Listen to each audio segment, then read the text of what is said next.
I'm going to do a 1 minute short followed by the actual shear. Good idea. Chaim, we have to do that with every shear. You have to do a 1 minute shear. No, a 1 minute short about the shear, and then you followed by the actual shear. Right, I can't find him. I called him like 10 times. He's at a wedding? So Abba Steinhauser will not be on Zoom today. Oh, he's gonna be on Zoom? He's still be on Zoom. There's no way. He's always on Zoom. Yeah, he's still on Zoom, right?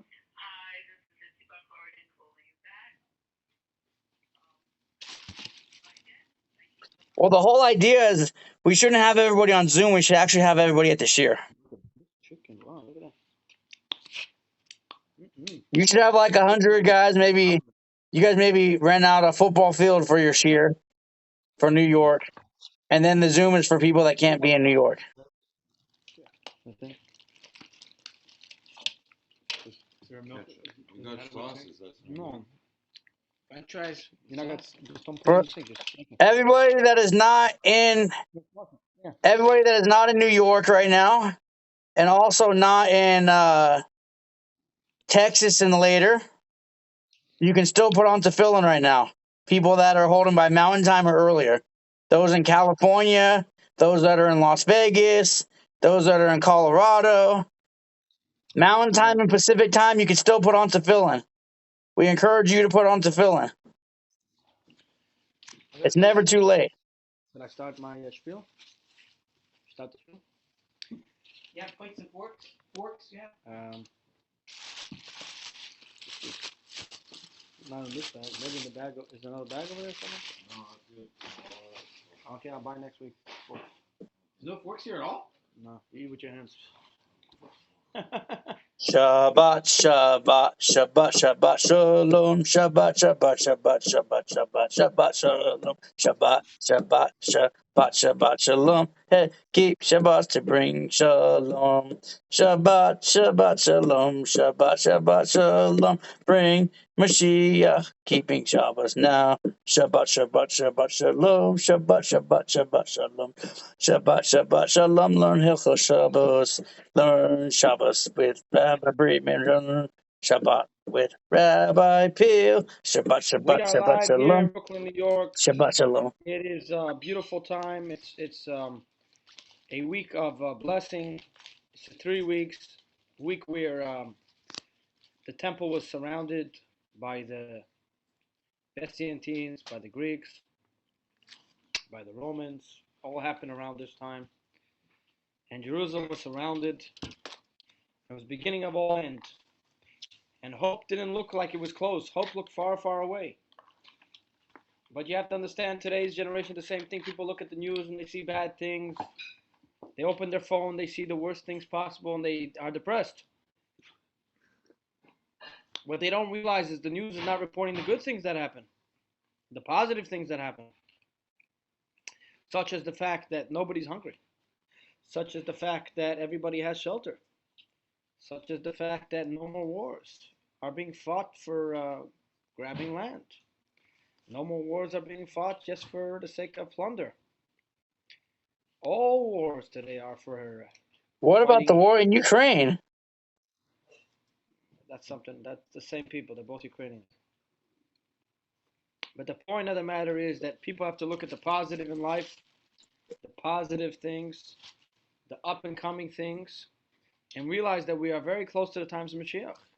And we look are at how very many close anti-Semites are getting killed, Baruch Hashem. to revealing the prophecies. We are living the redemption, the first generation of redemption. And people should stop living in a state of uncomfortability and realize, look at the positive in your life. There's so many good things that are happening to you. Look how much wealth and comfortability you have compared to your ancestors who lived in huts and ate bread. You know? Where's Rabbi Freeman? He's coming on soon. Dude, you have a radio in the background. I can't hear you. I shut it off. Okay. So l'chaim, we should grow from strength to strength. We should learn from this week's parsha, which is Chukas, Pinchas. And Pinchas was zealot, and that's why it's called Pinchas. Pinchas is the first person to become a Kohen when all others were not had to be born Kohanim. He was the first one to become a high priest by himself by what he did. So without further ado, we're going to ask one of the chief rabbis of Crown Heights, Rabbi Freeman, who's a world-renowned professor in ideologies of art and literature and music. And we're going to ask him to teach us a little bit about the laws of Shabbat. Shabbat gives you life, Shabbat gives you happiness, and Shabbat gives you joy. So without further ado, listen, open your hearts to listen, and we will listen to Rabbi Freeman. All questions, keep them, but we're going to answer them in about 10 minutes. First, we're going to ask Rabbi Freeman. Your microphone is very quiet. If you could raise it up or something. Oh, because your voice was too loud, so. Right then. Hey, welcome to the share. I can't hear it. Abba, Can you hear me? Abba, check it. Barely. Abba. Can you barely hear me? Well, I don't know what's wrong. Yeah. Stewie, could you hear us? On TikTok, can they hear me? Yes, everybody can hear you. Put it over there. I think it's your computer, Dirk. Yeah, I could hear you so loud, Dirk. Okay. We're learning the 39th Malacha of Shabbos, which is called, any guesses? 39 Malacha. Oh, what's the name of the Malacha? Yeah. I don't know. We were learning about how to take out a fire on Shabbos last week. That was 2 weeks ago. Well, that was 2 weeks ago. Oops. Mind you, it might have been last week. We started this new one. The new one is called Hotzah, transferring. From one domain to another. So we begin with the basic premise of Hotzah, transferring. Definition: Hotzah may be defined as the transferring of objects, even living creatures, from one domain to another domain. Any method of transferring the object, whether by carrying, dragging, pushing, kicking, rolling, or throwing it, is considered Hotzah. And it's not permissible on Shabbos except under certain conditions. Like an arrow. Okay, yeah. Could you not speak like that? It's difficult to. Okay. The unique nature of Hotzah, the Malacha Garua. It's a Malacha Garua, whatever that means. Let's find out. The Malacha of Hotzah differs from other Malachas in that it does not entail any creative change. The act of Hotzah brings no intrinsic change at all to the object being transported. The object itself remains in every physical sense the same as before. Only its relative location has been changed. This is unlike the other malachas where a creative physical change of some kind is the essence and purpose of each malacha. For example, the malacha of choresh, plowing, entails a loosening of the soil in order to create suitable field conditions for planting. The malacha of zoreah, sowing, entails the creative act of causing plant growth. Hotzah, however, is not a creative act. The Tosfos commentary in Shabbos explains this malacha characteristic as malacha garua, inferior malacha. What this means is that Hotzah is a unique concept in the halachas of Shabbos, and its specific laws cannot be extrapolated from each other or from other malachas. The Talmud exhaustively documents each aspect of the Hotzah act from separate sources, which is not the case of the other malachas. For example, the prohibition of bringing an item from a Reshus HaRabim, which is a public domain, into the Reshus HaYachid, a private domain, is derived from a different source than the prohibition of taking an item out of Reshus HaYachid to a Reshus HaRabim, even though there is no apparent logical difference between the two cases. This tendency is repeated in every facet of Hotzah. Hence, one prohibition cannot be derived logically from another, as a tolda would ordinarily be derived from an odd malacha, because the entire malacha concept is unique, having no halachic parallel or precedent in the laws of Shabbos. This may also help explain the extraordinary emphasis and seriousness placed on Hotzah. Its unique and abstract nature demands a higher commitment to emunas chachamim, faith in the sages in order to following its Torah dictates. Everybody got clear on that? So it's a unique malacha. It's a malacha garua, an inferior malacha, because everything is weird about it. Okay. What's multiplicity of rabbinic ordinances to protect Hotzah? Due to the highly abstract nature of Hotzah, the sages instituted numerous ordinances to protect the integrity of its observance. Therefore, to begin to grasp the basic principles of Hotzah, one must first realize that this malacha has many rabbinic restrictions associated with it. These important restrictions drastically affect the practical applications of Hotzah in many different ways. The following example illustrates the point. Number one, it would be permitted to carry outdoors in rural areas and many suburban areas even without an Erev, were it not for these rabbinic restrictions. This is because carrying in such areas is not truly considered transferring under the principle of Hotzah. Two, it would be permitted to carry anything, anywhere, even on a busy city street, a genuine public domain, if the individual carrying the object stops for a moment at regular intervals every 4 amos, within exactly 6 feet. Three, it would also be permissible for two friends to hand something to each other on the street while walking side by side, separated by no more than 4 amos, approximately 6 feet, and continuing to do so until reaching their destination. It would be permitted according to some commentaries, to carry an item from one building to another through the street. He is careful not to stop in between. You know, they actually made a game on it. Yeah.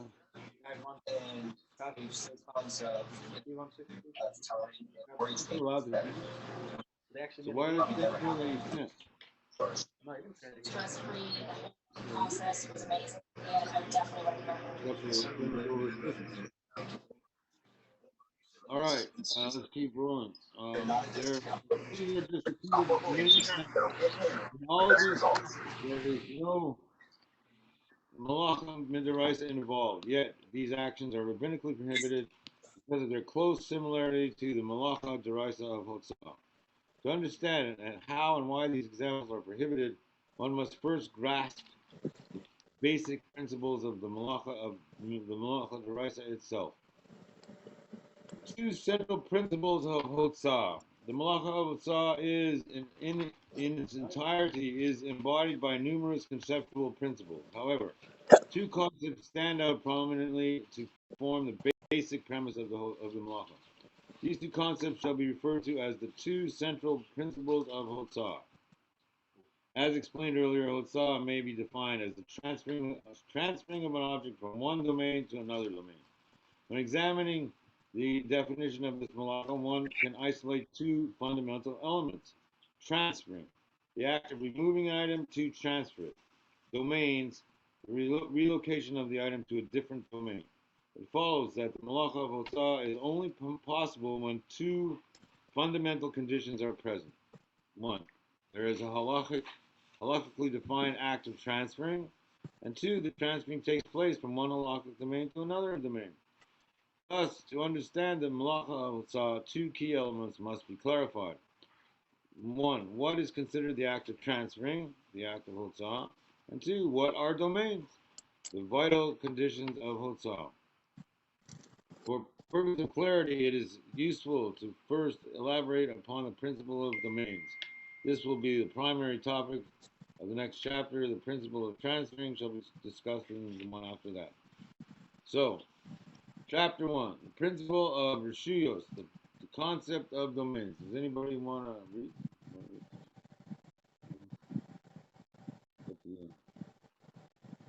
I'll keep going. Okay.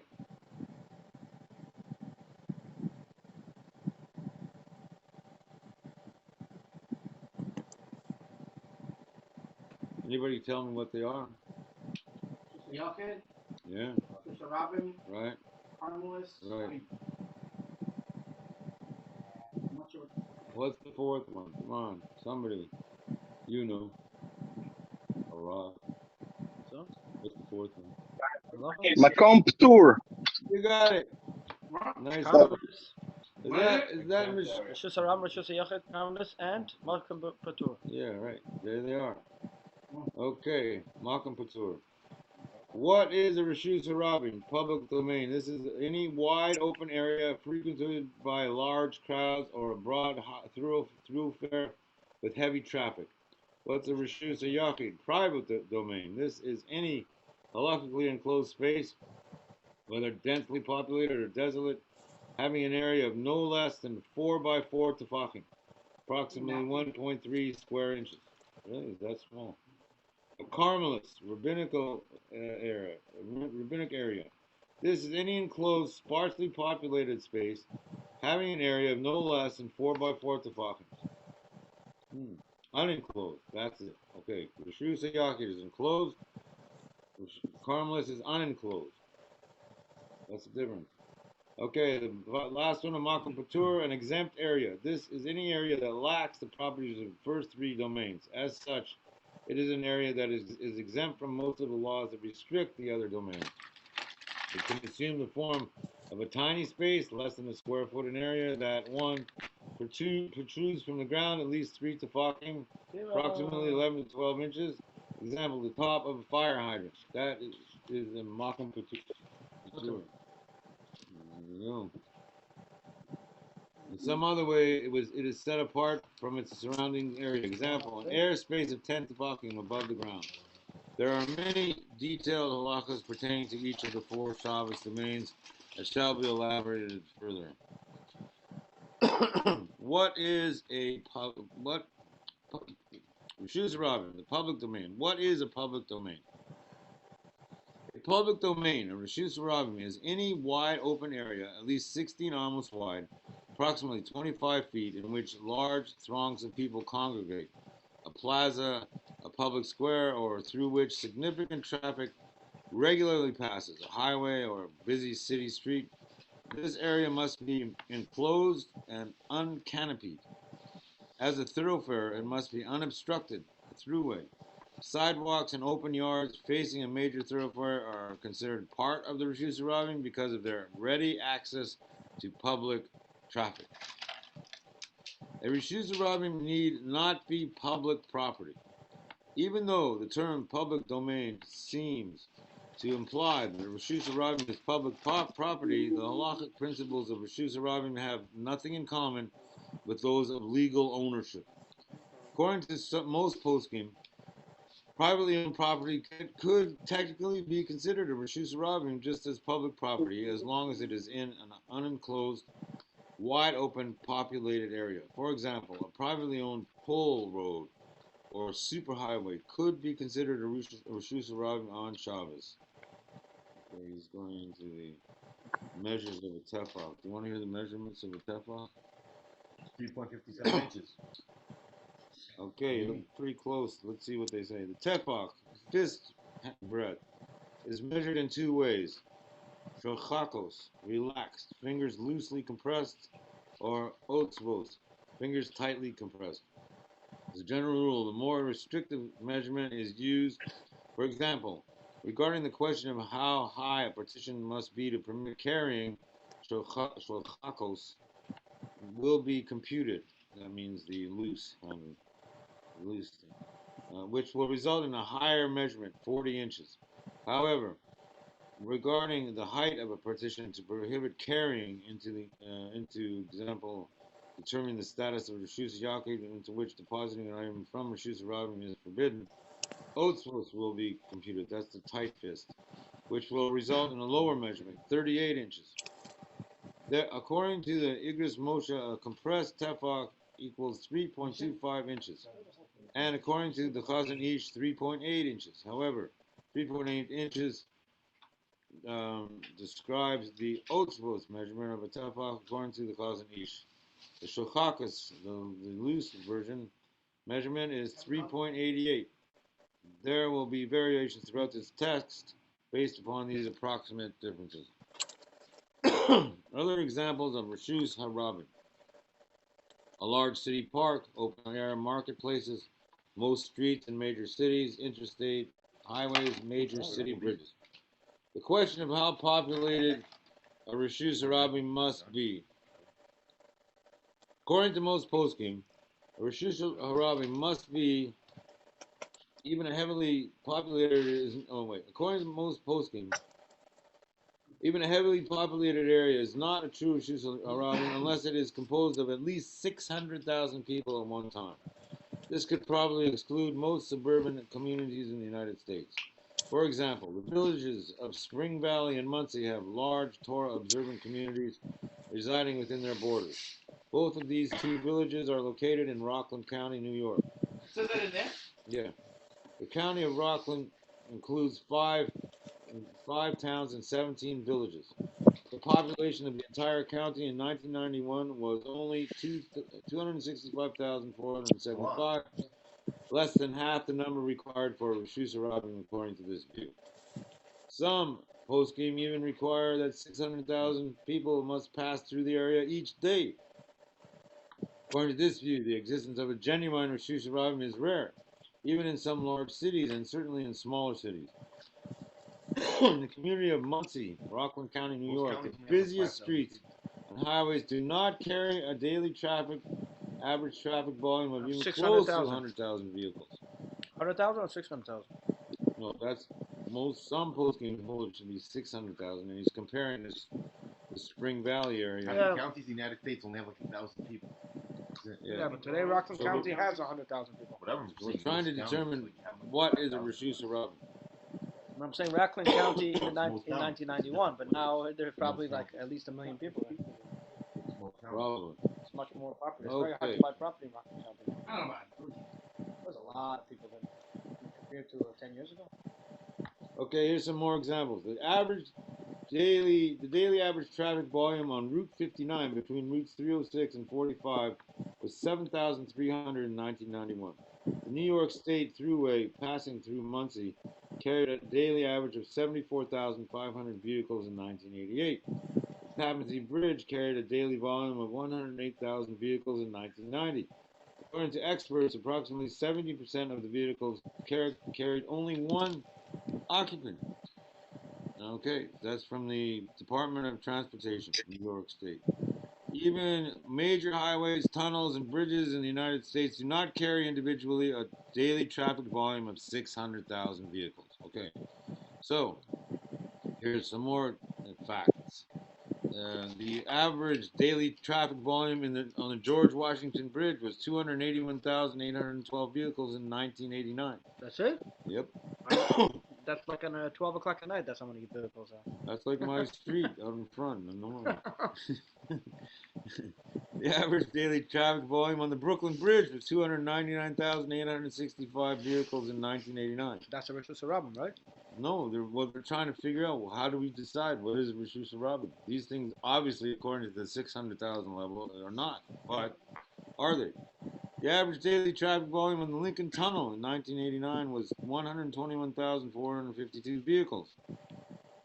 The average daily traffic volume in the entire length of the Franklin Delano Roosevelt driveway in 1989 was less than 150,000 vehicles.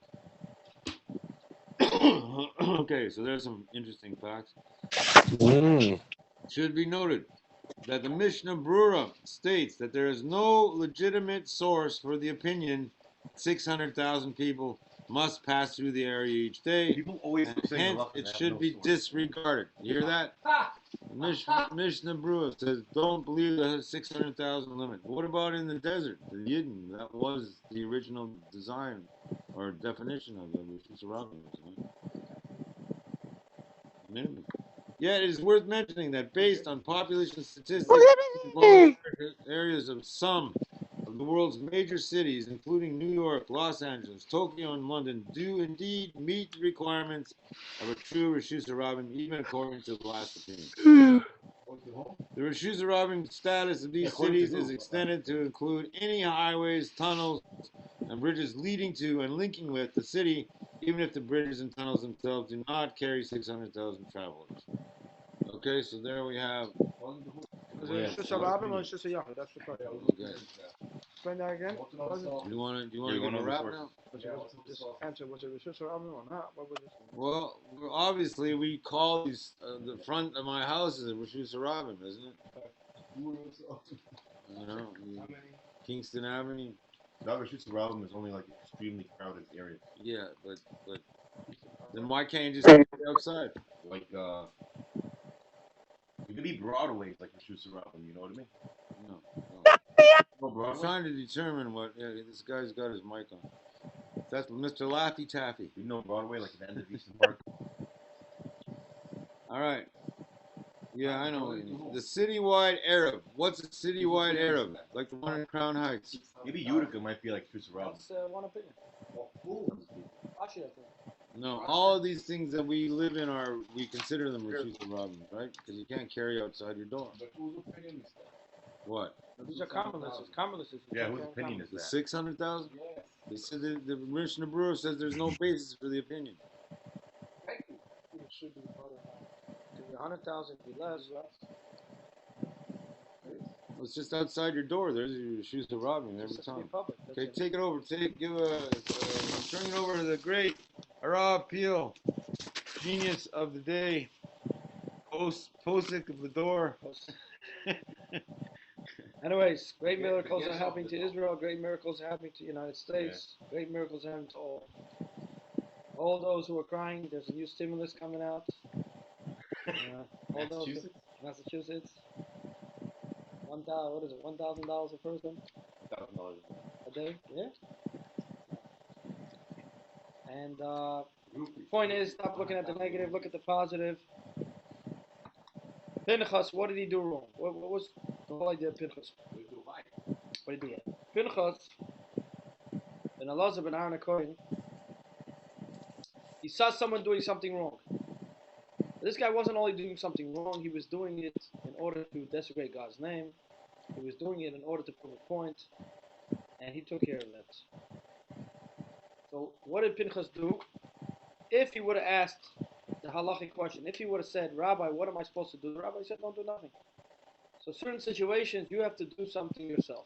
You don't go to the rabbi and say, Rabbi, can I drive my wife to the hospital? She's dying. You don't do that. You take her to the hospital, and then later you ask the rabbi. You don't say. Sit here and die while I wait for the rabbi to answer the phone. This is the point. The point is, it's when it comes to the actual situation. If you did it after the fact, it's fine. But if you're gonna go ask a question, then it's not fine. So the point of Pinchas teaching in the Bible, in the Torah, in this week's parsha, is basically when it comes to certain things, you have to just go and be a zealot and do it. And at that moment, you were right. But when you have to go and ask questions, am I right, am I not right, then you shouldn't be doing it. That's what this Torah portion is teaching us. And Pinchas was rewarded, and he became a Kohen. And his children's a Kohen, and the grandkids are Kohen. You would have never been a Kohen. God said he's a Kohen. Only time that happened. Yeah. You have to rebuke. You have to tell the hospital or not, and ask later. Please rebuke at that time. That's it. You know, Good. you'll participate.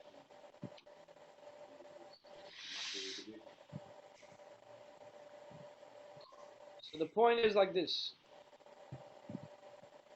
When you have a chance to help someone, you have to help them. When you have a chance to do something good, you should do it. If technically it doesn't make sense and that, doesn't make natural order, but in that situation you have to help that person. If you would ask the general public, is this something to do? No, you shouldn't. But if you have a chance to help them, you should help them. Oh yeah, Rabbi Freeman, ready? No, it's not. The Rebbe was very upset about those matters. Benjamin, how you feeling? They knew it was wrong. It was their duty to review, to protest, and they did not. And the Rebbe was very, very stubborn. Low Torah, don't start. About this behavior. The people shot their head in the sand, and nobody make a beat. Nobody make a beat. About what though? Many things, like who's Jews, for example, when they walk on those chains. All right, we're back. Wait, what? Who's Jewish, for example. Yehudi. You ask What? what? I answered you. You don't feel? Other rabbis were accepting non-Jews. They did not rebuke. They not went against the The government of Israel. government that was making all those. The one thing about being a zealot is if you go ahead and do it and you're wrong, nobody's going to help you. That's socialism. Right? I thought it was the right thing to do. Too bad. Yeah, but you know, No, you're right about the idea, but generally speaking, why wasn't there a million Pinkuses? you're taking big responsibility. Yeah, right, because if you're wrong. But if you know it's the right thing to do, What's you a do zealot? it. Someone that's Otherwise like you really get eager to punished. do things? Yeah, Extremist. He's an extremist. He took the law in his own hands. Like ISIS, you could say, is zealot. It's not really big extreme. It's not ISIS. ISIS is It's ideology. They're not extreme. Well, Not in their own. then why wasn't there a million It's Pinkuses? understanding that sometimes a person's situation that there is no other person that know and understand to do something else, and even everybody is shutting up. You know this is the right thing to do. You have to do it. That's better if you have somebody. No more chips. Wow, that was quick. Hey! Person. You know that you're going to have you need to make the negos. You make a mess, even nobody else say wash. Or you can make a plan. Yeah, You know, I mean, that's it. look at Moshe Rabbeinu, right? He would have done anything to get into Eretz Yisrael. It was completely, I got to get in, right? So why wasn't he Pinkus? He knew the din. So maybe. I know. So, I mean, like, it's a risky Sharing thing. is scary. Yeah, right. I don't know. If you're going to be a zealot, you got to have the luck of Pinkus, too. You know what I mean? He had a million miracles happen. Yeah. He was also Eliyahu. He was a Malach. I mean, he had a few things going for him. So be careful. I mean, yeah, zealousness is a good idea, but just be careful when you do it. What is all about. What you gotta do, what you gotta do, and you gotta do it. Right. Gotta do it, baby. What is a citywide Erev? The definition of Rosh Hashanah is especially relevant today with regard to the issue of the citywide Erev. No citywide Erev over here. According to some poskim, the probable status of Rosh Hashanah that exists in most large cities poses serious questions about the validity of such an Erev. But they never make it citywide. They always just make it neighborhood-wide. They never make it over a whole city. I don't think that even exists. Well, this is particularly true of major cities such as New York, Manhattan, Brooklyn, Los Angeles, Chicago, and Detroit. Because of various halakhic factors, these and similar cities are regarded by the majority of poskim as genuine Reshus Harabim. So they've decided that New York City is a Reshus Harabim. Troy is a Reshus Harabim. So almost any settlement, which is like Kibbutz Used to be one of the centers or of Moshav, Yeah, is 100 not years Reshut ago. HaRabim. 20 years ago. I can't answer that question. We just negate and instead of what we don't hold by that, we actually define what. Yeah, well, as a definition, New York City is considered. Used to be like bigger than that. You only define what's It's for sure. regarded. These things are regarded as Reshus Harabim. Okay, Now it's just like. but then we negate it for Yeah, the it's whole bunch, so burnt we out. don't really know what we've And done like- so far. All right, let's keep going. Let's keep going. Quiet on the set, please. How many millions are watching tonight? How many? The Arab in pre-war Europe. Pre-war Europe. Before you know who. Before World War One. Before World War II, Who's probably. you know who? Who's you know who? The guy we don't talk about. One of the guys we don't Adolphus talk about. Maximus. A few of those guys we don't talk about. Becky Tojo. It is indeed true that citywide Eruvin were rather commonplace in pre-war Europe and were usually sanctified by the local rabbinic authorities. However, this was due to numerous compelling circumstances. Furthermore, halakhic considerations involved with those Eruvin were not as complex as those affecting many citywide Eruvin today. Most of these Arabs were constructed in rural villages or cities that were much smaller than our modern cities. Even in Lubavitch, they had a problem building there.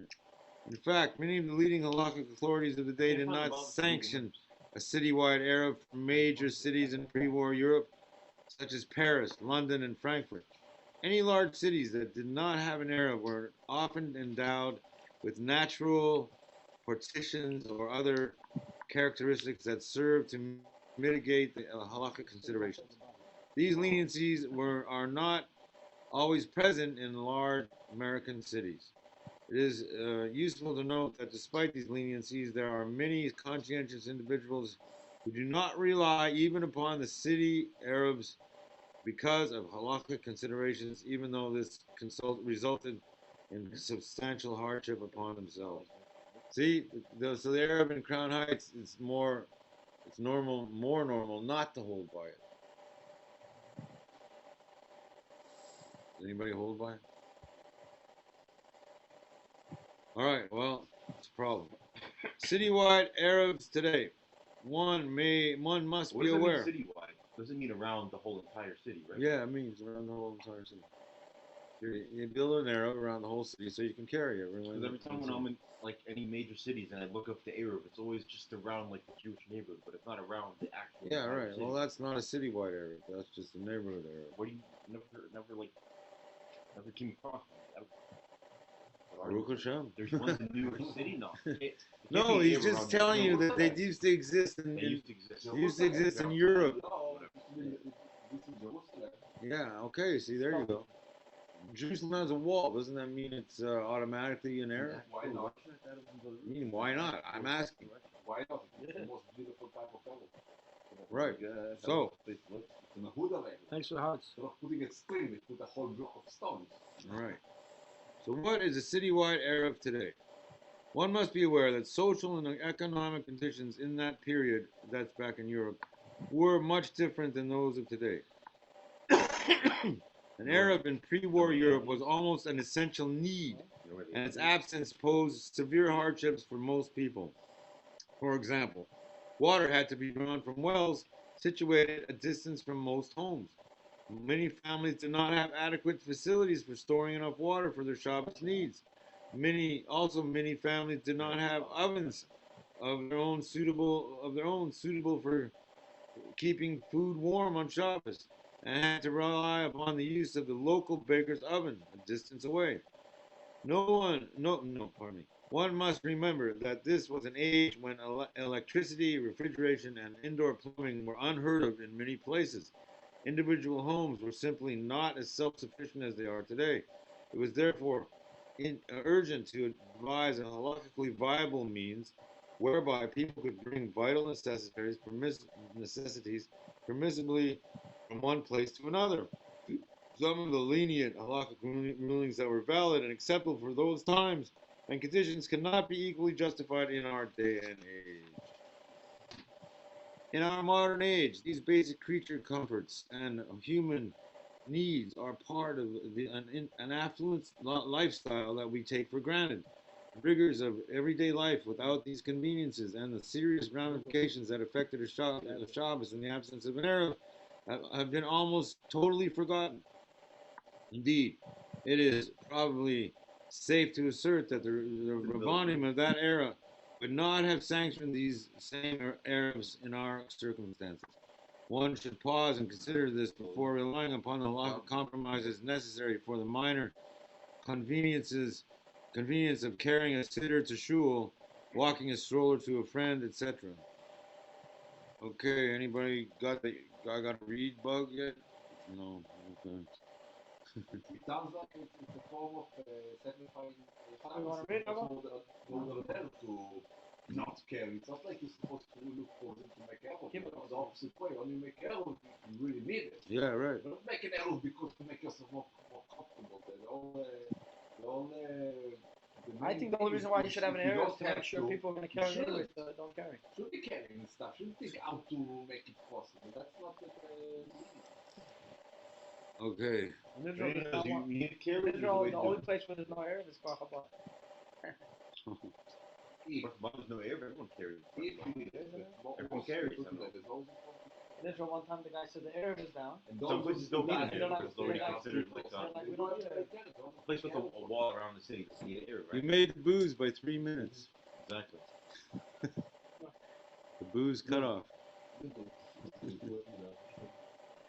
All right, other common halachic problems with citywide Arabs. Why don't people just move to fortified cities and that's it? Almost any citywide Arab, whether in a large city or in a suburban community, is the product of significant halakhic compromises. Large cities are prone to their own halakhic difficulties. As mentioned above, even small suburban communities often compromise their Arab kosher standards by including questionable halakhic applications in an effort to avoid extra delays and expenses in the Arab construction. Perhaps the most serious problem facing public Arabs today, however, is the pervasively lax attitude toward the integrity of the Arab construction and to its continued maintenance. Halakhic authorities in the field of Arabs have identified numerous serious defects that are common in citywide Arabs. Following are some examples. Could you hold on a second? Here's some problems with Arabs that you might come in why they don't like them. One, the non-consideration of karfifim, which are highly problematic according to most poskim within the enclosed area. Karfif. What's a karfif? It doesn't even tell you. Karfif. Huh? Kali, I can't hear you. It says right here, karfifim. I don't know what it means, but Nobody knows what it means. well, that's your assignment for next week. Shaka, you don't know Aramaic. Pass Pass the orange juice, please. What does it mean? Okay, whatever it means, we'll find out as we go. How do you spell it? 2. The inept or irresponsible application of good asik. What's good asik? Nobody know that one? When using short posts. Oh, okay. When good asik. When using short posts on utility poles that ultimately become disqualified due to the pole tilting or shifting, even slightly. I noticed the karfif. What's the karfif? Meaning? It's an area of a site for storage. Okay. All right. So. Is there a name? Yeah, I think I know what that is. Okay. Another problem: the varied uses of utility poles, the wires of which. Particularly maintenance and operation of the mobile equipment, of the track, train. We're talking about utility poles. That's what we're talking about. So here's another one. The varied uses of utility poles, the wires of which are not considered overhead for halakhic purposes, according to the majority of poskim. 4. The public's unwitting reliance on tzuras hapesach, posts. Tzuras hapesach. They that were knocked out of place, yet remain uninspected and unnoticed for many weeks or months. 5. The continued use of utility poles, the wires of which may originally have been kosher but were later rerouted by the utility company without the knowledge of the Arab using public and manner which invalidates their use. 6. The use of highway fencing and sound barriers as partitions having gaps that have never been properly inspected or breaches that have been may have resulted from later damage, any of which could disqualify the Arab. And 7. The generally questionable kosher status of any large Arab that is prone to become damaged and disqualified during Shabbos. Many citywide Arabs are found to be pasul, invalid, even after Shabbos. Some poskim rule that such Arabs may never be used. So there's the problem with Utility. how do you have it inspected 24/7? The Orthodox community, blessed as it is by the grace of Hashem Yisborach with relative affluence, should surely insist on the most unstinting kosher standards that meet, if not exceed, the standard of its lifestyles. An Arab is a matter of kashrus that is technically no different than kosher shkita. Public awareness and attention to this sorely neglected area of halakha will hopefully result in positive changes. All right. So now, moving right along, This topic is called Balancing Priorities. It seems certain that if people truly understand the various halakha complications and bidi evid, meaning after the fact compromises, required for almost any citywide Arab, they would be no more willing to rely upon such Arabs than to eat food or meat that was the subject of a serious shaila or whose kashrus was not galak. There is hardly a doubt that public pressure for the construction of such Arabs would diminish drastically. Mothers of young children should not allow themselves to feel unfortunate or despondent on account of being unable to go out with their children to visit friends on Shabbos. On the contrary, they should reflect upon the truly great mitzvah of honoring Shabbos that they fulfill in this extra way. Be happy that the husband are for bringing in shul. Right. They should draw comfort and even rejoice over the inestimable rewards they and their posterity will reap for honoring and protecting the sanctity of Shabbos. Although the notion that Shabbos must be a time when everyone can go anywhere and carry anything is frivolous and should be rejected, this does not mean that a woman with young children must be restricted to confinement indoors during Shabbos. In most cases, solutions are available to permit carrying and visiting friends within limited areas in accordance with the strict halachic standards, even in a major city. Mark! For example, hey, long time no see. I know. Several adjacent neighbors can arrange to have a small Arab. As a neighbor, I have this weird Arab in my front yard. They stuck a pole in my front yard and it goes to 2 houses down. I don't know. Because everyone's coming outside without carrying, so it's better to have an Arab. Yeah, during COVID, that's how we got the minion together. First everybody was carrying, and then they stopped putting up Arabs. Right. For example, several adjacent neighbors can arrange to have a small Arab erected to enclose their yards. These small Arabs are relatively simple and inexpensive and can be constructed in conformance with the strictest kosher standards. However, people must make sure that anything they do will be inspected by a Rav or a halachic authority. Everyone in this neighborhood is a Rav, so we don't have to. Right? Similarly, a neighborhood Arab under the inspection of the local Rav or Rabbanim is a halakhically safe and viable alternative to a large citywide Arab. In fact, several neighborhood Arabs can be successfully coordinated and connected to cover a large area under the cooperative inspection and certification of the Rabbanim of the different neighborhoods. In light of what has been explained in this matter, and the fact that a large citywide area is usually beset with various halakhic compromises, even quite serious, it follows that one should feel inspired to avoid using a citywide Arab wherever possible. All right, so that was Arabs, I think. Next topic. The halachas of Reshus Harabim.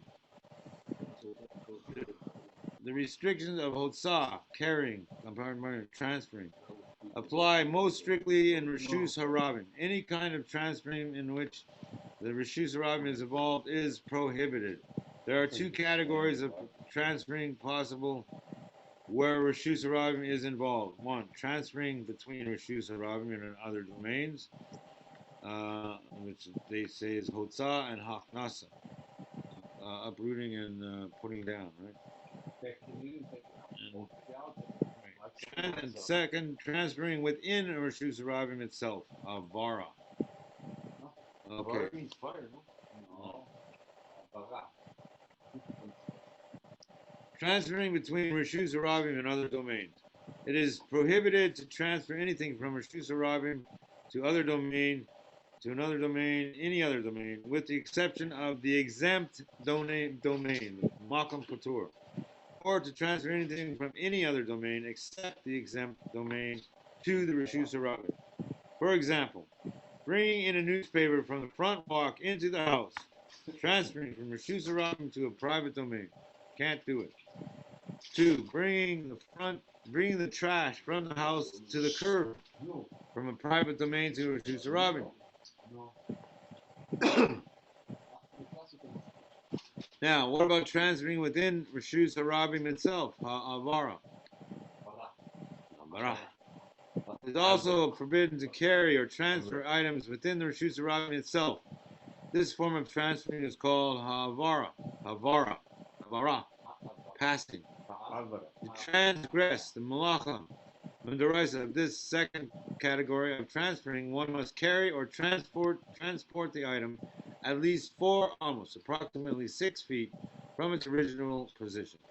The Talmud states that the source for this rule is halacha l'Moshe Misina. Can't get stronger than that. Wait, Avara. How do you say it again? are you Avara. saying that you can't carry items within your house and stuff? No, in a Rishus Harabim. We're talking about a Rishus Harabim. That's the topic. Outside. If you lift up an object and carry it 6 feet in a Rishus Harabim, you're in trouble. That's called Havara. So you get a spank from the Rav. Rav spanks you. Havara is forbidden even though the item is not transported between different domains. This would indicate that the prohibition of Havara is outside the principles of Hotzah. However, the commentaries explain that in fact Havara also falls within the general framework and principles of Hotzah. The explanation here is as follows. As pointed out earlier, the basic premise of Hotzah is the transferring of an object from one domain to another. Transferring within the same domain is not Hotzah. However, the 4 cubits surrounding a person are halachically regarded as a separate domain within the Rishus Harabim. See, your Dalet Amos is considered a domain. I think that's harmless. Removing the item and transferring it from one person's 4-cubit area is therefore a form of transferring from one domain to another. Got it? For example, walking 4 amos in Rishus Harabim while carrying one's hat in one's hand or his handkerchief in one's pocket, and do it. 2, pushing a stroller or kicking a pebble in a city street 4 amos is considered transferring within the Rishus Harabim. Wow, just kicking a pebble. But if you do it in your Dalet Amos, that's not. Yeah, if it doesn't go 6 feet, you're still okay. Let's say you want to move a baby. Yeah. From one house to another. Mm. And you have 2 people, 2 people that say one to another, and they have their lesson. They're still in their Dalet Amos. Right. So it's not considered as So if we play catch within like 3 or 4 feet, it's fine. less than 6 feet. And I've been lenient. If the ball falls another 6 Way feet. less. That's where they got social distancing. All right, thank you for listening. I'm handing you back to Rav Peel, the sage of all time, greatest davener in Crown Heights. So we were just reading the Lachas of Shabbos. He makes 40 millions a day. Davens in each one. Laws of Eruv, what is considered a city, what is not. We said that for sure New York is a city. It's not even a question. Detroit, Michigan. Like you said. Detroit's a city. Detroit's like Detroit is a city, etc., etc. Detroit's Those are like the for sure forest. public places. Places like Rockland County, etc., which are smaller towns, might not have such foot traffic. Still consider it as around. Alright, but what about like other counties that only have like 5,000? Syracuse is a city. That's it. There's no getting around it. You could try to say it's a About town, but it's Maine or not a whatever. town. White Market's a city. What about I Pueblo? guess. What about Pueblo? What city? What qualifies as city versus town? A city would be considered 600,000, no? Is Pueblo a city or a town? Oh, the Syracuse is the town. It's only 150 in the downtown, but the metropolitan area is 600,000. So you're saying like Pueblo West is okay, but not Pueblo? West is not okay. What? I mean, Pueblo West is a small area, but not Pueblo. A city has a alderman, and a town has a board of trustees. That's the difference in America. Yeah.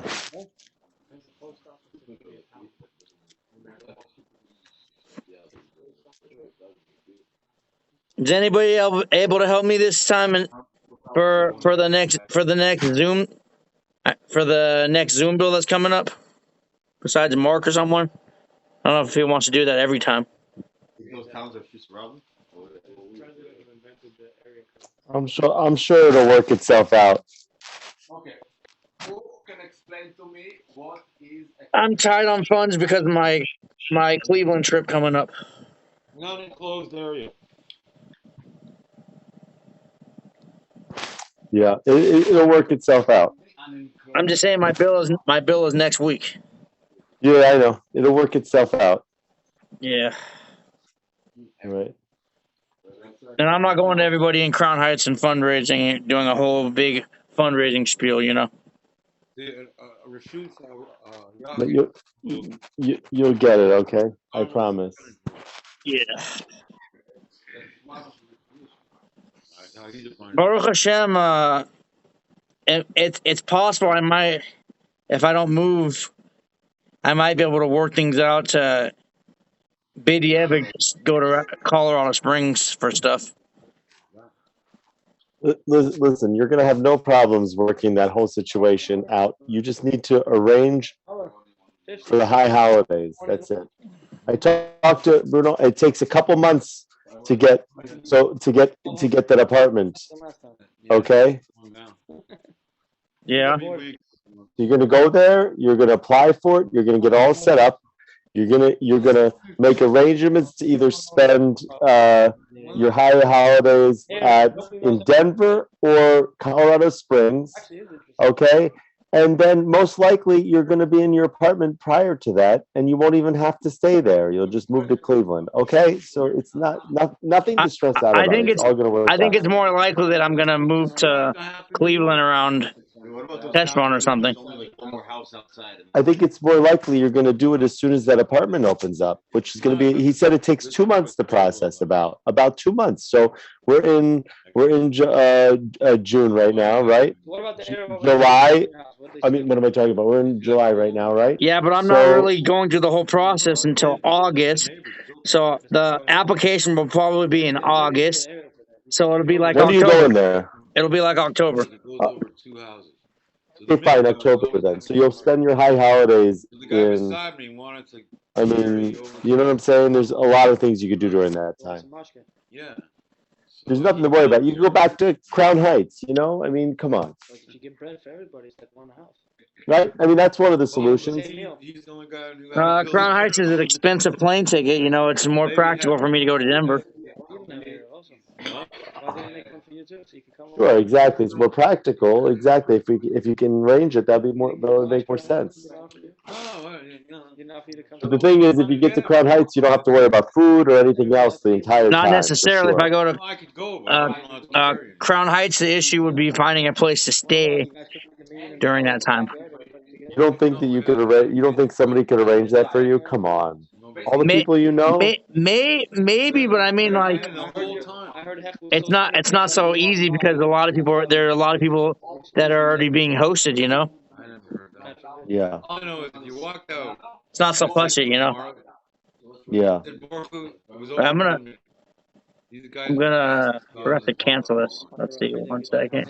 They're just fast, you know. Lifers, people like. But I heard they're very strict about people walking by.